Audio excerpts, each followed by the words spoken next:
Once your oven is preheated to 350 degrees, take these bad boys, put them on a cooking sheet so you don't make a disaster in your oven.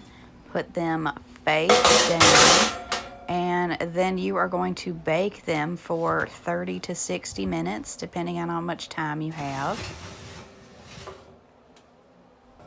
Once they are cooked, this is what they look like afterwards.